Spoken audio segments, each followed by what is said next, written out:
Olá, boa tarde a todos, todas as pessoas que estão aqui presentes. Agradeço o convite do Instituto Langage para participar desse dia de evento. Então, como a Érica comentou, eu sou Carolina do Carmo, faço parte da formação permanente do Instituto Langage, sou uma mulher de etnia parda, 42 anos, tenho os cabelos pretos na altura dos ombros, olhos também pretos, uso óculos, meu óculos tem uma armação prateada, estou usando um batom vermelho, estou no escritório, sentada numa cadeira alta, branca, atrás de mim tem a porta de um armário e ao lado uma mesa que tem alguns objetos numa estante, e gostaria de convidar para participar com a gente aqui nesse primeiro momento de discussão o Henderson Furst. Boa tarde, Henderson, seja bem-vindo. O Henderson é doutor em Direito pela PUC São Paulo, doutor e mestre em Bioética pelo Centro Universitário São Camilo, professor de Direito Constitucional da PUC Campinas, professor de Bioética do Hospital Israelita Albert Einstein e presidente da Comissão Especial de Bioética e Biodireito da OAB São Paulo, editor científico e advogado. Henderson, nós teremos 20 minutos para a sua fala, deixando 10 minutinhos para a gente poder responder perguntas que porventura apareçam aí para você. Então, muito obrigada pelo aceite ao seu convite e a palavra é sua. Muito obrigado, Carolina, por me dar essa oportunidade de falar, e eu estendo esses agradecimentos ao Instituto, na pessoa da professora Érica Parlato, pela generosidade de outra vez podermos dialogar sobre temas tão interessantes, provocativos, que merecem nossa reflexão. Eu sou um homem branco, de cabelos curtos, ondulados e castanhos, tenho olhos verdes, estou de barba, não uso óculos, neste momento estou usando um terno cinza com xadrez azul e uma gravata vermelha. Estou em um ambiente cuja parede é cinza e atrás de mim, nesta parede, estão duas xilogravuras, que são uma arte típica da região do Nordeste, que é onde eu me encontro neste exato momento. Estou de fones de ouvido e falarei sobre a diversidade pela perspectiva de duas áreas que me são as bases da minha atuação e da minha contribuição, que é o direito e a bioética. Quando eu me aproximo da diversidade, do tema da diversidade, pelo aspecto jurídico, eu me aproximo da questão da diversidade reconhecida. Reconhecida por quê? Quando a diversidade entra no ordenamento jurídico, é porque houve uma discussão política, houve uma discussão social que se transformou em política pública ou em medidas judiciais ou projetos de leis que foram aprovados como lei e se tornaram reconhecidamente uma necessidade de atuação do Estado e das outras pessoas. Vamos observar, por exemplo, a própria existência da Lei Brasileira de Inclusão, ou, como também é chamado, do Estatuto da Pessoa com Deficiência. Por muito tempo, a nossa Constituição sozinha falou da pessoa com deficiência no Brasil. A nossa Constituição ela tem um nome pouco conhecido, que é a Constituição Coragem. O nome mais conhecido dela é Constituição Cidadã, por conta de um discurso de Ulisses Guimarães, quando da promulgação dela. Mas os primeiros 25.000 exemplares impressos pelo Senado Federal tinham um pequeno texto, que era uma espécie de prefácio feito por Ulisses, que vinha impresso e constava a Constituição Coragem. E nesta Constituição Coragem, havia um trechinho que dizia exatamente como eu lerei agora. É a Constituição Coragem. Andou, imaginou, inovou, ousou, ouviu, viu, destroçou tabus, tomou partido dos que só se salvam pela lei. E esta Constituição Coragem, que toma partido dos que só se salvam pela lei, é a mesma Constituição que, por 26 vezes, menciona tutela das pessoas com deficiência. Ainda assim, levou-se muito tempo para que o Brasil pudesse internalizar uma convenção uma convenção internacional que tratava de direitos das pessoas com deficiência. Apenas em 2015 isso se torna a Lei Brasileira de Inclusão. Hoje, portanto, temos uma diversidade reconhecida no ordenamento jurídico que demanda a tutela específica, que são a das pessoas com deficiência. É um ordenamento, em diversos aspectos, moderno, à medida em que não faz distinções do que seria uma pessoa com deficiência, de quem seria uma pessoa com deficiência, mas permite que a pessoa se declare a partir daquilo que ela considera ser suficiente como necessidade de proteção específica de sua vulnerabilidade. O ponto-chave aqui é a vulnerabilidade. De modo que, por estar vulnerável, e vulnerável do latim é justamente aquele que pode ser ferido, ou seja, numa sociedade que não tem olhos para aquele que pode ser ferido, a legislação concede especial proteção àquele que se sente vulnerável ou se encontra em estado de vulnerabilidade. Para outras diversidades, também encaminhou não só a Constituição, mas também o próprio ordenamento. É o caso, por exemplo, quando nós falamos de questões étnicas, quando nós falamos de questões etárias, entre outras tantas. Mesmo assim, o fato de estar na legislação, o fato de estar na Constituição, não implica que na sociedade os efeitos desta lei, desta Constituição, irradiem de forma tão franca, tão intensa, a ponto de causar os efeitos ou os impactos sociais que dela necessite. Veja, por exemplo, que uma sociedade que necessita ter um estatuto do idoso não é uma sociedade que respeita o idoso. É, na verdade, uma sociedade profundamente etarista, da qual os idosos se tornam vulneráveis pela sua idade e necessitam de especial proteção. O mesmo se diga também das pessoas com deficiência. O fato de termos um estatuto das pessoas com deficiência, cujo nome melhor é a Lei Brasileira de Inclusão, significa, na verdade, que são excluídos. Que as pessoas com deficiência são excluídas e necessitam participar dessa diversidade. E eis aqui um ponto que é crucial dizermos da nossa Constituição. Ela reconhece a diversidade como um direito fundamental. Eu sou mais humano à medida em que eu posso conviver com a maior possibilidade de diversidade existente. Quanto mais homogêneo é a minha experiência, ou seja, quanto menos diversa é a minha experiência existencial, social e propriamente de autonomia, menor é a minha experiência como ser humano. Com isso quero dizer que quanto mais diverso é a política pública, a legislação, o ambiente, as instituições, as corporações, as fundações, o sistema educacional, maior é a dignidade humana de todos aqueles que estão ali compartilhando daquela diversidade, porque a experiência humana se tornará muito mais rica.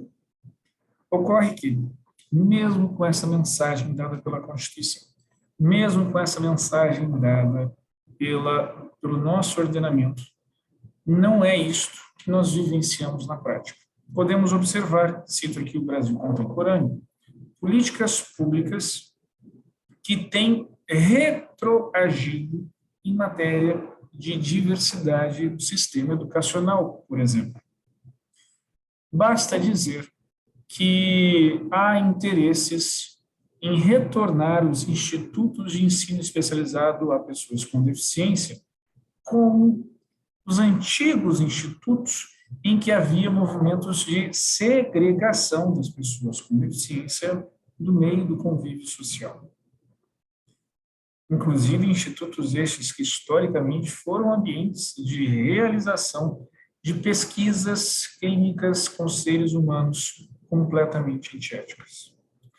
Então, no aspecto jurídico, há um reconhecimento e um incentivo à diversidade.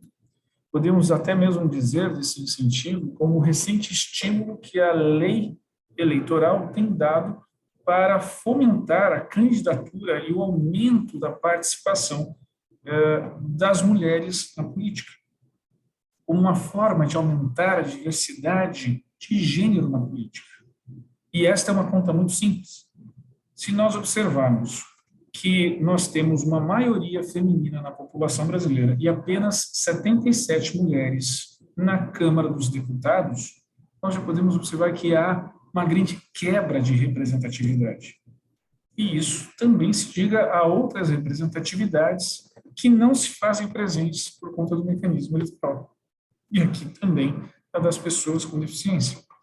São tão poucos os casos de congressistas com deficiência que, quando eles existem, as pessoas dizem: olha, que heróico, uma pessoa com deficiência conseguiu ser eleita. Ser uma pessoa com deficiência e ser eleito, ou ocupar um cargo de gestão, ocupar um cargo de liderança, é visto como um ato de heroísmo, é visto como um ato individual de profunda capacidade humana, porque tamanha a exclusão que não estamos habituados para essa circunstância. Então, o direito reconhece a vulnerabilidade, reconhece a importância da diversidade e cria mecanismos de estímulos, ainda que, em alguns momentos da quadra da nossa história contemporânea, estes estímulos tenham sido atentados para retrocederem, o que é também inconstitucional, porque representa um retrocesso a direitos fundamentais. Mas eu quero agora falar do aspecto bioético da diversidade, que é o da diversidade que muitas vezes não é reconhecida, dos debates que precisam ser tomados como públicos para trazermos à tona algumas diversidades que se encontram sendo ofendidas. O primeiro ponto é a discussão do que é o normal e do que é o patológico. Esta é uma discussão da filosofia que inaugura a filosofia da medicina ou a filosofia da saúde, como queiram,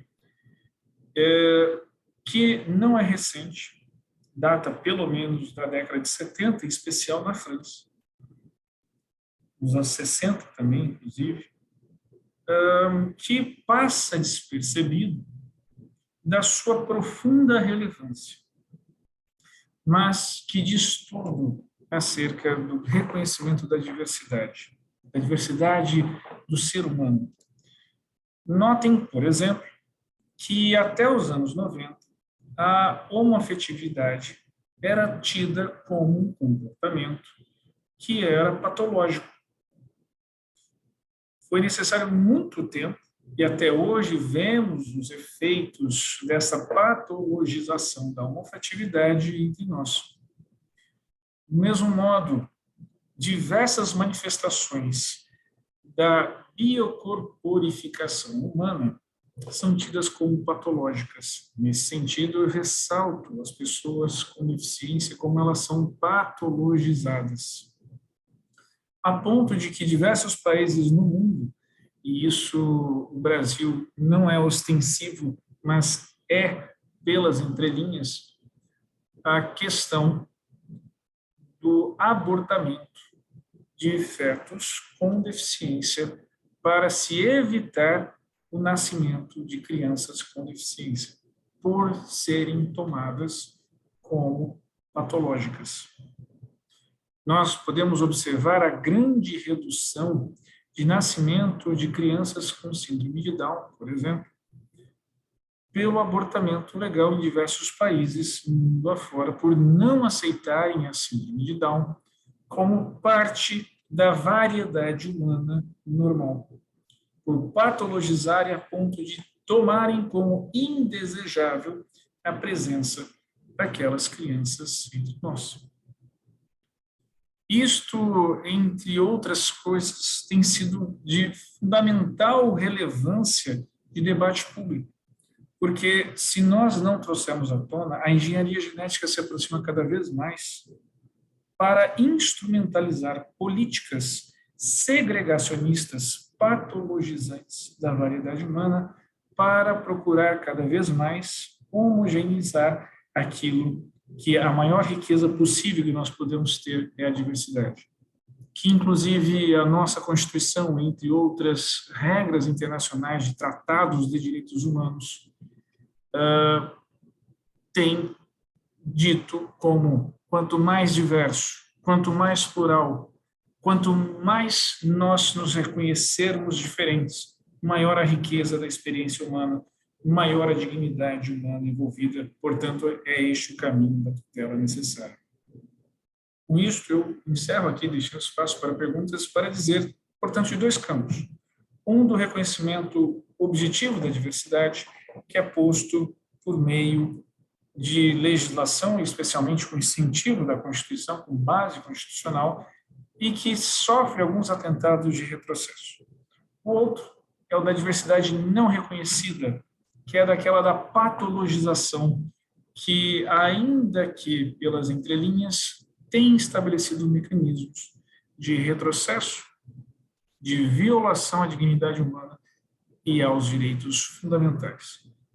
Apenas para tecer algumas considerações, o Brasil, e já mencionei isso na outra participação que estive aqui no Instituto Langage, o Brasil é o país que mais importa sêmen escandinavo no mundo. Foi uma tentativa de endossar um biotipo, um fenótipo, na verdade, do que seria o adequado, o belo, o normal, o desejável, algo que é de um profundo racismo e de uma profunda incompreensão da riqueza da diversidade. Eu agradeço uma vez mais a oportunidade, coloco-me à disposição e espero ter contribuído a esse riquíssimo debate sem fronteiras que nós estamos estabelecendo. Muito obrigado.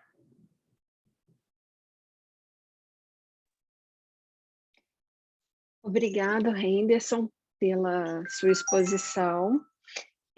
A gente fica muito feliz, né, de poder ter você aqui nesse encontro, e eu vou pedir para as pessoas que tiverem perguntas, podem colocar via chat ou também levantar a mão, né, aqui no aplicativo Zoom, para a gente poder fazer essa interlocução, e pensando nos direitos, né, que você coloca aí, o quanto a gente ainda vê que é necessário essa patologização para que se tenha acesso aos vários locais de atendimento, seja ele clínico, seja ele né, outros acessos, enfim, isso é uma questão bastante relevante, né, que a gente pode trazer também a essa discussão, a necessidade desses diagnósticos e desse reconhecimento como algo patológico para o acesso aos direitos, né?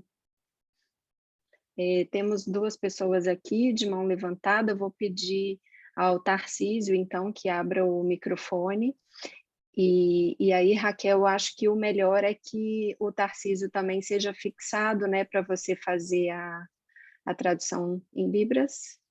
Obrigada, Cândida. Então, ok. Não sei se o Henderson quer discutir já essa questão da Carolina, que ela traz, que é muito atual, né? É um grande problema do momento, por vezes, a necessidade que a família, né, tem de ter um laudo para ter acesso àquilo que é de direito, né? Então, se você quiser falar um pouco disso, Henderson, antes do Tarcísio. O microfone dele está ok, Pedro? Desmutei aqui.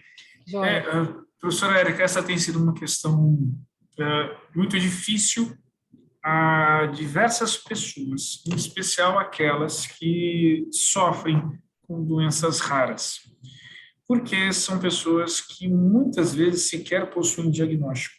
Eu vou contar da minha experiência biográfica, em que, por mais de um ano, eu procurei incansavelmente ter um CID, um nome que eu pudesse dar para que eu conseguisse ter acesso a diversas proteções. Porque sem isso, aparentemente, a burocracia, o aparato, ou mesmo a sociedade, quando ela não vê aquilo que se precisa para se convencer de que o cidadão, a cidadã necessita de especial proteção à sua vulnerabilidade, ela não é digna de ser concedida aqui. Todavia, a legislação tem optado pela tutela não do nome, mas sim dos efeitos. Então, se nós observarmos algumas normas mais recentes, a Lei Brasileira de Inclusão entre elas, o simples efeito que você possui de necessidade de vulnerabilidade é suficiente para dizer-se uma pessoa como deficiência. Não é necessário ter um CID, um enquadramento impecável para isso. Agora, é claro que, a depender do nível de desenvolvimento institucional da própria burocracia, é possível que uma escola, uma empresa, um departamento público qualquer não aceite aquilo que você está apresentando e, eventualmente, é preciso judicializar. Nesse sentido, a judicialização tem sido efetiva. Eu sou contrário à judicialização, mas, por alguns casos, é o único caminho possível, daqueles que só se podem salvar pela lei. E é o caso, por exemplo, de recentemente nós vemos a extensão de direitos para pessoas que possuem, por exemplo, visão monocular, ou ainda que tenham audição apenas de um dos ouvidos, e assim por diante. Porque era tido que antes, não, você consegue enxergar ainda que por um olho, você consegue ouvir ainda que por um ouvido. Isso causa alguns impactos na vida da pessoa. E não se aceitava institucionalmente. Agora, a jurisprudência tem sido favorável nesse sentido. De modo que, se institucionalmente não for naturalmente reconhecido os efeitos que se causam, ou seja, a vulnerabilidade em si, independentemente da existência de um CID, de um nome, de um quadradinho, você carimbe aquela pessoa, é possível que judicialmente você consiga a extensão dos efeitos para isso.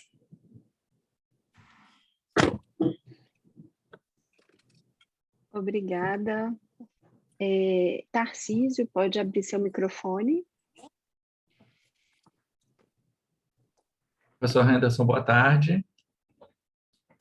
Quando... Fica arriscado não, né? Essas duas bicicletas aí. Não. Quando se fala de diversidade, existe uma correlação necessária com a... Tarcísio está mudo. Está mutado. Isso. Ok? Ok. Desculpe. Quando se pensa na diversidade, existe uma correlação entre a singularidade com a singularidade e essa singularidade como uma possibilidade de inclusão. Eu gostaria de ouvir o professor, principalmente na dimensão da bioética, com uma discussão muito nova, que é a consequência do desenvolvimento da neurotecnologia. O Chile, recentemente, empreendeu uma reforma constitucional, e é uma discussão que me parece que o Brasil está a 1000 anos-luz de distância ainda, no sentido de entender e de integrar à Constituição chilena uma ideia do que eles chamam de preservação da integridade física e psíquica do indivíduo, para que nenhuma autoridade ou indivíduo possa, por meio da tecnologia, aumentar, diminuir ou perturbar essa integridade individual sem o devido consentimento. Eu gostaria de ouvir o professor sobre o tema. Obrigado. Tarcísio, aí a gente vai precisar de marcar um outro evento, porque há muitas coisas a falarmos sobre isso. Vejam, nós possuímos hoje tecnologia suficiente para não só flertarmos ou imaginarmos de uma forma artística, pelo cinema, pelos romances, com a superação da natureza humana. A superação da natureza humana é um tema muito antigo na história da humanidade. Veja-se, por exemplo, que Adão e Eva, na mitologia judaico-cristã, comem do fruto da árvore proibida para se equipararem a Deus. Era esta a tentação, né? Se você comer desse fruto, vocês vão ter tanto conhecimento que vocês vão se equiparar a Deus. Se pensarmos, por exemplo, no mito de Prometeu dá o fogo à humanidade, a humanidade se sente empoderada de tentar se equiparar aos deuses. Há sempre uma constante tentativa de superação da natureza humana pela tecnologia, ou por caminhos que são externos à própria humanidade. Isso sempre foi analisado pela religião, pela arte, pela moral e ética, mas hoje nós temos mecanismos existentes que isso possa acontecer. É o caso, por exemplo, de uma engenharia genética para que nasça uma criança resistente ao vírus do HIV, como é o caso daquela pesquisa antiética que foi realizada na China, que nasceram 2 gêmeas que já são geneticamente projetadas para serem resistentes ao HIV.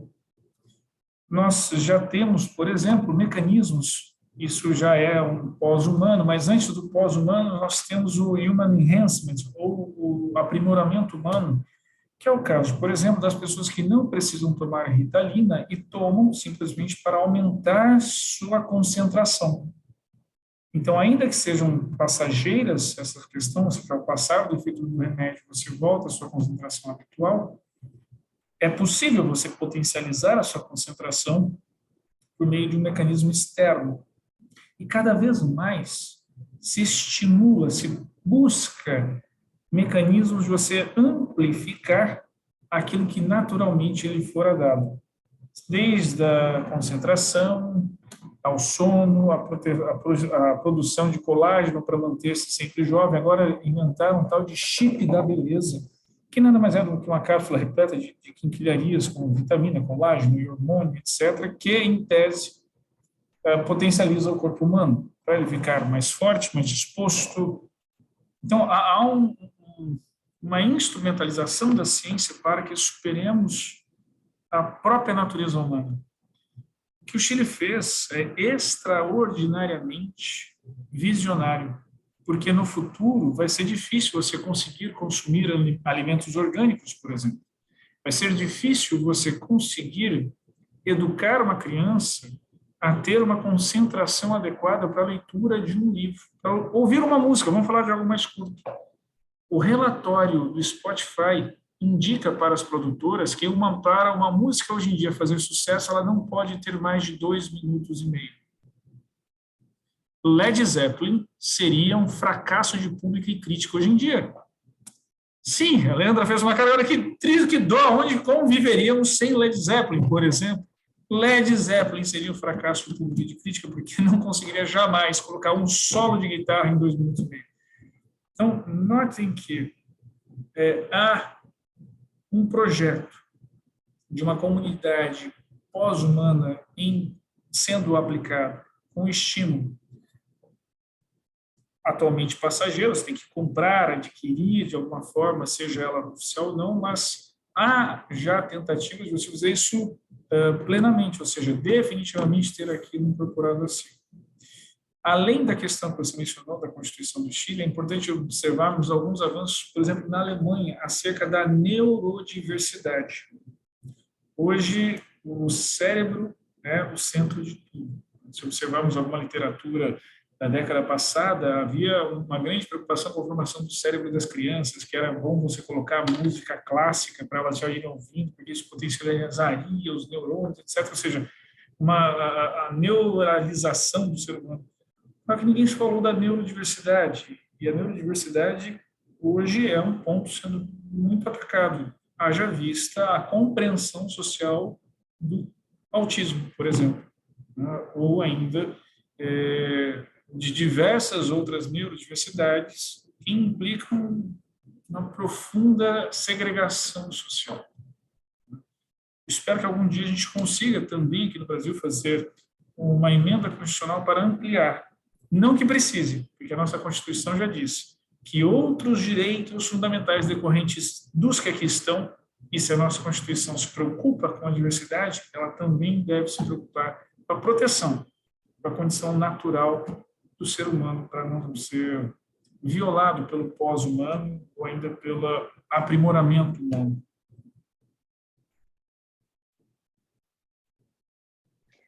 Obrigada, Henderson.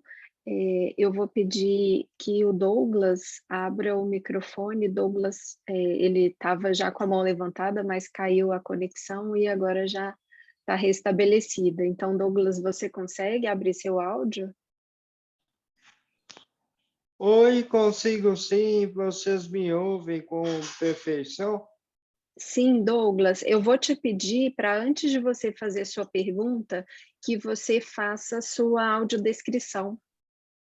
Pois bem, eu sou pessoa com deficiência, sou cadeirante, sou também uma das pessoas que participa do grupo de estudos do curso de psicanálise do Instituto desse ano de 2022, e o que fica para mim, né, como reflexão em ser humano e pessoa com deficiência, portanto, alguém que vive essa realidade muito de perto,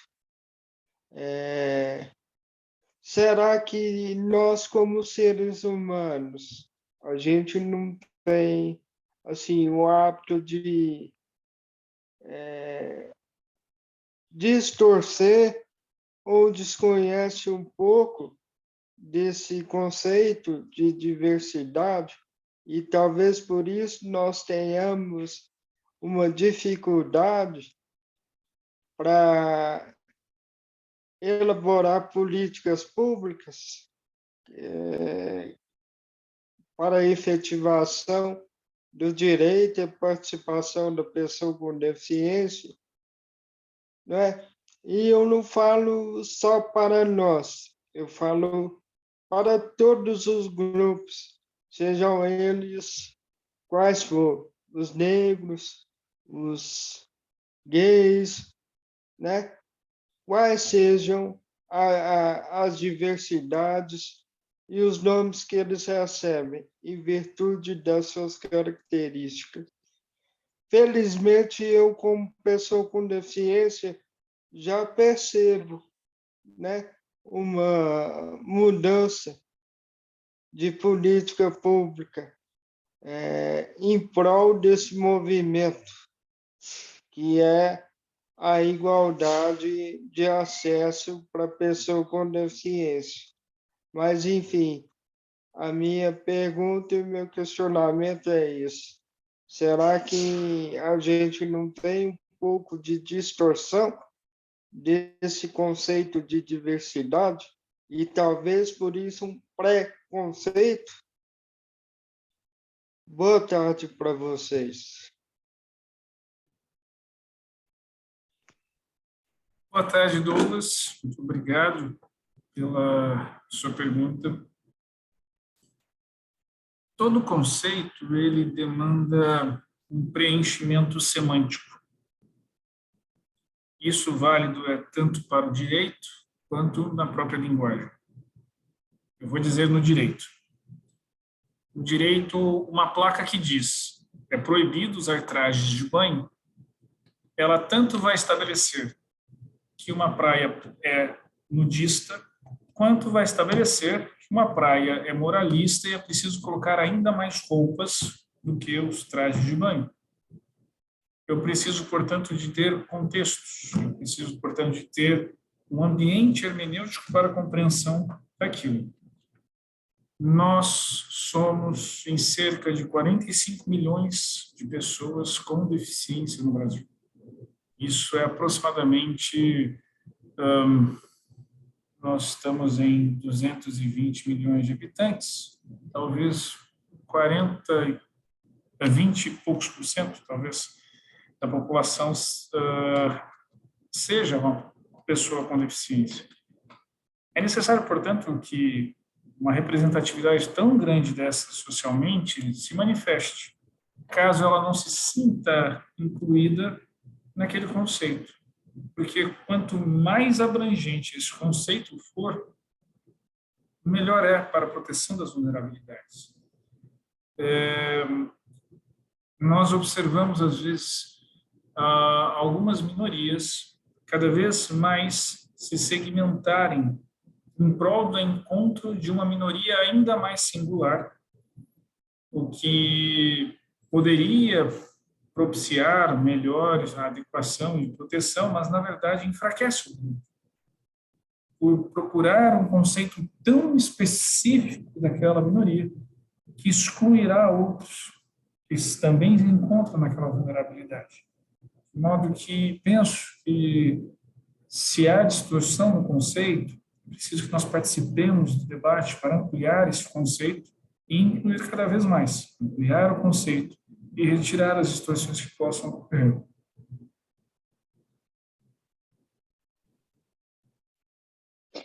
Obrigada, Henderson. Leandra, pode abrir seu microfone e fazer sua audiodescrição antes da pergunta? Tá. Eu sou uma mulher branca, de cabelos castanhos lisos, olhos castanhos, e estou com uma blusa preta, com alguns brilhos. Atrás tem o meu guarda-roupa marrom, e eu estou maquiada com batom vermelho. Henderson, eu tenho uma pergunta em relação... Primeiro, muito obrigada, você deu uma aula, eu aprendi muito, foi maravilhoso. Parabéns. Sobre a classificação internacional de funcionalidade. E aí a minha pergunta é justamente em relação aos laudos, né? Eu queria que você tentasse explicar brevemente aqui no nosso tempo a diferença do CID e do CIF, e da questão da diversidade funcional, que aí acho que emenda um pouco com o conceito que o Douglas trouxe e você muito bem colocou. Muito obrigada.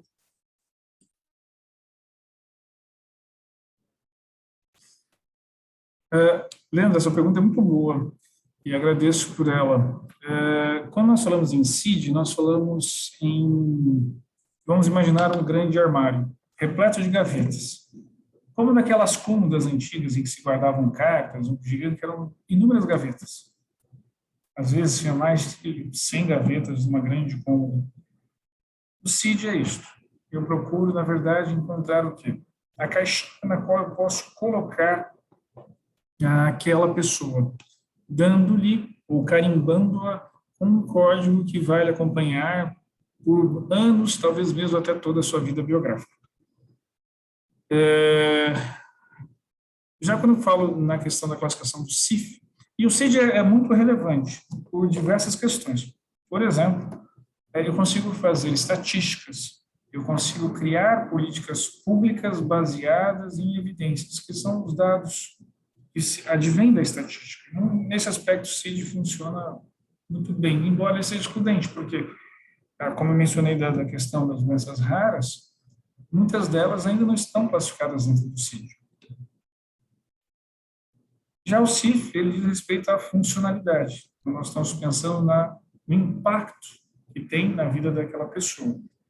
É uma classificação que nem sempre é adequada, todavia, para quem adota CIF, você consegue pensar em mecanismos de inclusão pela funcionalidade que está sendo descrita ali. De um modo ou de outro, eu ainda vejo com bastante restrição a necessidade de criar categorias, a necessidade de criar carimbos para você atribuir a pessoas, a indivíduos, como forma de retirarem a sua identificação, mas para lhe dizer, olha, você tem isto, e você passa a carregar a placa do isto que se tem e do que lhe é dado. Obrigada, Henderson, mais uma vez.